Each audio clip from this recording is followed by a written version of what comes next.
Hey there, and welcome. If you're a manager or you're on the path to becoming one, I want you to think about something. What if I told you that most of the things that will make or break your success are happening completely outside of your control? Kind of scary, right? Well, that's exactly what this field guide is for. We're going to map out the entire business environment so you have the tools to navigate it, adapt to it, and yeah, ultimately to win. So that leads us to this massive question. Does a business really control its own destiny? Can you just have a great idea and a great team and expect to succeed? The short answer is a big no. Because no organization, I don't care how big or how innovative it is, exists in a bubble. It's constantly being pushed and pulled by an entire universe of forces way beyond its own walls. So here's our game plan for today. First, we're going to get the lay of the land, the whole organizational ecosystem. Then we're going to zoom in on the two big external layers, the general and the task environments. After that, we'll turn our attention inward to talk about the huge, powerful force of corporate culture. And to wrap it all up, we'll open up the manager's toolkit, giving you some really practical ways to use all this info. Sound good? Let's dive in. All right, section one. Look, before you can even think about managing what's happening inside your company, you have to get a handle on the world it lives in. We call this the organizational ecosystem. It's the whole community of different players that all interact and depend on each other. Okay, this diagram you're looking at, this is our master map for this whole explainer. It's basically three layers, like a set of Russian dolls. Right there at the core, in blue, you've got the internal environment. That's your company itself. The next ring out, in purple, that's the task environment. And that giant outer ring, in pink, is the general environment. The real secret to great management is understanding how these three layers talk to each other, so let's break them down one by one. So let's start right in the middle, the internal environment. This is everything happening inside the company's four walls. We're talking about your employees, your management team, and that powerful, kind of invisible force we call corporate culture. This is the one zone where managers have the most direct control and influence. This is your home turf.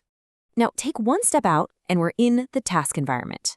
Think of these as the players your company interacts with every single day. We're talking about your customers, your direct competitors, your suppliers, the labor market where you find your talent. They aren't in your company, but believe me, what they do has a very direct, very immediate impact on your daily operations. And finally, we get to that massive outer layer, the general environment. The best way to think about this is like the weather. A manager can't just decide it's not going to rain, but a smart one sees the clouds gathering and brings an umbrella. These are the huge forces, economic trends, technological breakthroughs, social movements that affect every single business out there. You can't control them, but you absolutely have to prepare for them. All right, let's zoom in and really focus on that outer layer. This is where the big picture, long-term strategy comes into play. Understanding the general environment is all about figuring out which of these macro forces could become a massive tailwind for your business or a devastating hurricane you need to steer clear of. So as you can see, there are 6 key dimensions to keep an eye on. You've got technological. Just think about how AI is changing everything. Then there's sociocultural. These are the shifting values in society, like the massive demand for sustainable products. You've got economic forces, things like inflation making everything more expensive or interest rates going up. Legal/political covers new government regulations or maybe instability in a country you do business with. The natural dimension is about the physical world, climate change, resource scarcity, and finally, international, which covers everything from global supply chains to, well, pandemics. A good manager has a dashboard for all 6. And here's a great example of how this works. It's an indirect influence. The government doesn't pass a Salad Act of 2024 forcing restaurants to sell healthier food. But a broad sociocultural shift towards wellness creates this powerful wave. Smart restaurant owners see this trend in the general environment, and they adapt. They add salads and lighter options to their menu because they see where the world is going. That's indirect pressure in action. Okay, so we've looked at the global weather system.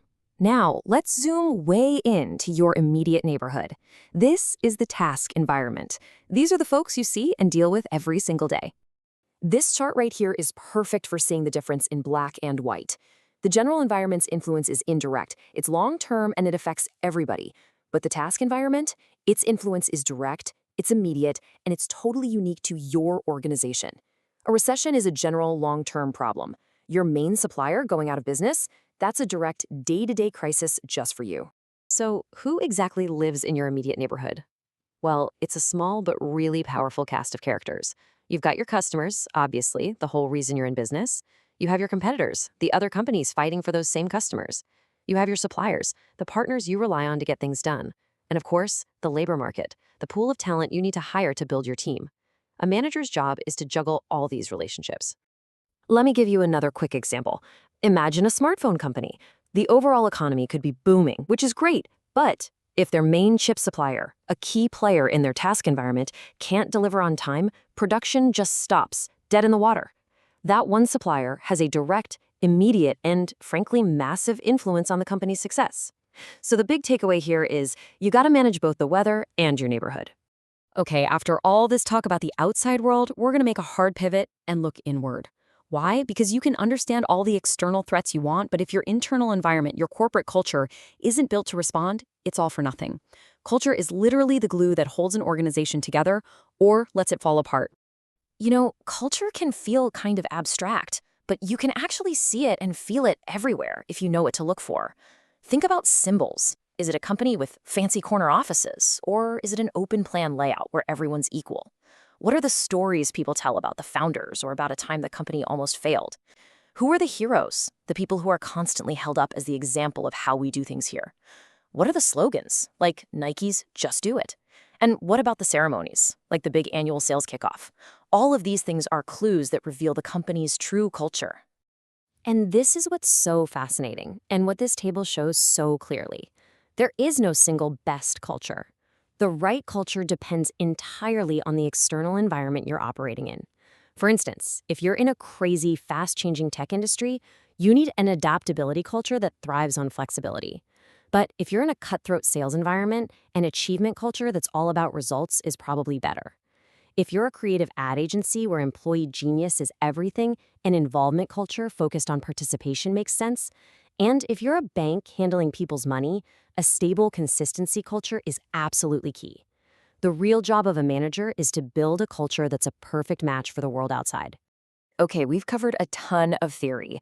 This final section is all about putting it into practice. How do you, as a manager, actually use all this? And for those of you who are studying this, how do you nail the exam question on this topic? Let's open up the toolkit. So, when the environment gets unpredictable, and let's be honest, it always does, managers have a 3-step playbook. Step 1, you become a detective.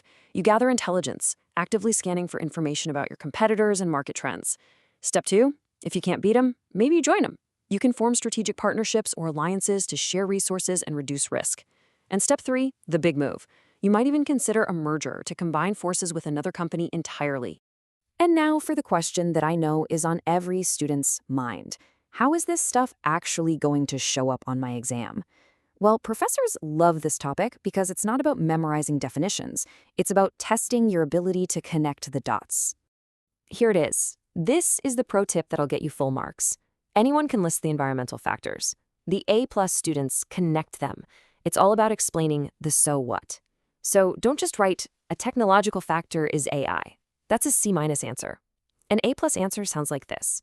The rise AI, a key technological factor in the general environment, creates an opportunity for our company to automate logistics. However, this also poses a threat because it requires a massive shift in our internal culture towards a more methodical, consistency-based model, which we currently lack. You see that?